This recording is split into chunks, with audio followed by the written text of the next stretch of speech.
Like John McCain, our next guest was a prisoner of war in the Hanoi Hilton, where he spent 6.5 years, 1 year more than the Republican candidate.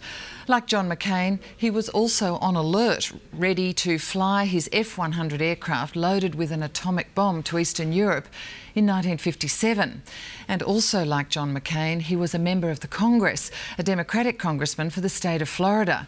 He was also the first post-war US ambassador to Vietnam, where he moved, in his words, from handcuffs to handshakes. So Pete Peterson is uniquely qualified to comment on the presidential race between John McCain and Barack Obama. He joins us now from our Melbourne studio. Ambassador Peterson, welcome to Sunday Agenda. Good morning, Helen. Nice to be with you. Great to have you here. Now, this week John McCain has been using the experience card, as I guess he has for the last few months, saying he has been tested while Barack Obama hasn't. Now, if this is true, why then do the polls seem to show Barack Obama in the lead? Well, the experience issue is a little bit warped. Clearly, John is experienced, but his running mate is not. That has really skewed people's view of John McCain in that experience issue. The other piece of this is that both of these candidates were challenged with the economic crisis, and actually Obama came out with a steady hand, a clear view, and a much more presidential approach to solutions, whereas John looked quite erratic and was not presidential, really, in dealing with that crisis, and I think that took the experience issue away from him. In a sense, that economic issue and the economic crisis, the financial crisis, has really taken over the campaigns, hasn't it? Something they didn't seem to expect they would have to make policy on. So on that score, you're saying you think that Obama will make the better president. Does that go for every area, including foreign policy? Well, clearly, John has a huge advantage over Obama on foreign policy. However, you cannot look at just the president in dealing with that. You have to look at the people he's going to place around him, and he has an enormous wealth of experienced advisors who are working with him on foreign policy already. So that really is going to cancel out. I don't think that that's a big issue. With Obama as president, I think you're going to see much more outreach, positive outreach from the United States to the world, and that's going to be a positive factor all around. So as a former prisoner of war yourself and in the same theatre of war, do you find it difficult to campaign against John McCain? No, not really. John and I are good friends. We obviously are ideologically different. We have been able to disagree without being disagreeable, but I think he's off track. In fact, I don't think the John McCain who's running for president right now is the same John McCain that I knew before. He's changed dramatically in order to win over his Republican right-wing base, and I think that's injured him. What do you mean he's changed? How? Oh, he's become much more I guess angry, much more focused on just the presidency as opposed to being who he is. As a person, he's a nice fellow, but it's not coming across as that old John who was rather relaxed and could laugh and enjoy life. He looks far too off balance and has become somewhat erratic, actually, whereas in the past he was rather predictable. Do you think the endorsement of Barack Obama by former General and Secretary of State Colin Powell has badly damaged the McCain campaign? You know, I think Secretary of State Powell's endorsement was eloquent, and it's bound to assist the Obama campaign. However, taken as just one endorsement, it is not profound. It's not going to change anything. However, there's been a full chorus of Republican insiders and leaders within the party who have endorsed Obama, and I think collectively that's having a major impact on McCain's campaign.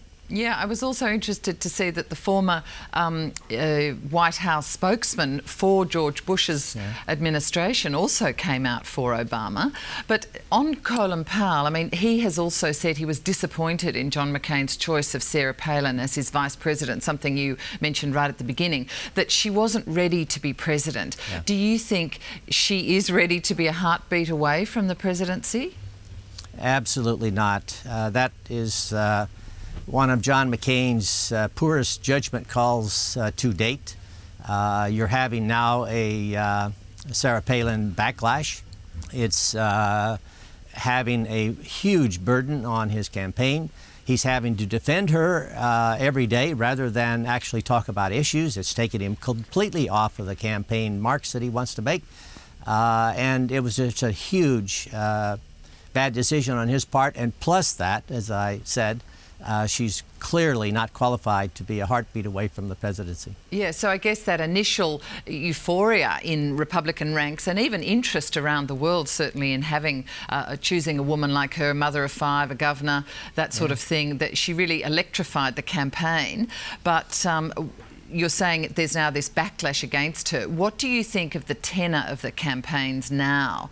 Has this one been particularly nasty, or are they all particularly nasty? But particularly there's that accusation that Barack Obama was palling around with terrorists. Oh, they're all nasty, but this has been one of the nastiest, most negative presidential campaigns I've seen. Very personal, very inaccurate in their claims.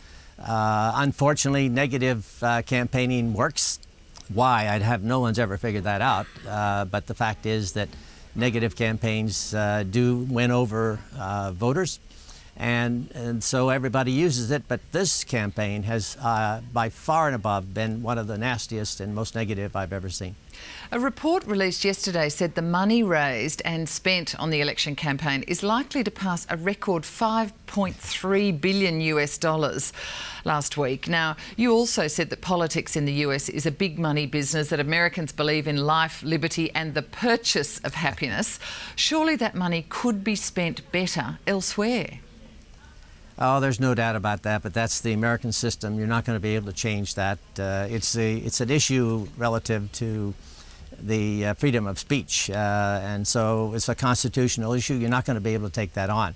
However, what has happened this election, which is quite unusual, and has been to Barack Obama's advantage, for the first time, Democrats have more money than the Republicans. That is really the big difference in this election, and that's why I think most of us are becoming quite optimistic that he'll be able to win this election.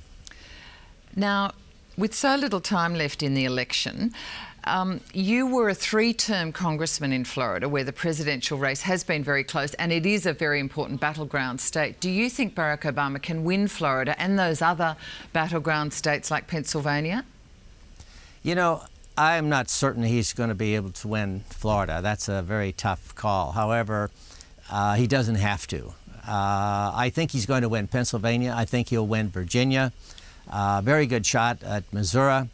He's even having plus factors in these hard red states, Montana, South Dakota, places like that. So he's probably not going to have Florida, but to win Florida would be an absolute landslide for Obama, in my view. But as I say, I think he's going to pick up most of the states that are in question. He's leading at this time, and I don't think that's going to change in this next week. So do you think Barack Obama will be elected the next president of the United States? Well, I never want to make a call with an absolute on that, because one never knows. Politics is a very unpredictable situation. But given the situation now, 9 days out, if he doesn't win, it will be a huge shocker for America and the rest of the world, because everything is leading his way. He's peaking out at exactly the right time. He's got all the money he needs. All of the negative pieces on the Republican side, Bush himself is a negative, Palin is a negative, the economy is a negative. All these things are building up against McCain. If Obama doesn't win, I think it'll be a monstrous upset. So can we take that you think he will win? At this juncture, I would say he's got a huge advantage and very likely will be the next president of the United States. Ambassador Pete Peterson, we do thank you for your time. Thanks for joining us. Thank you.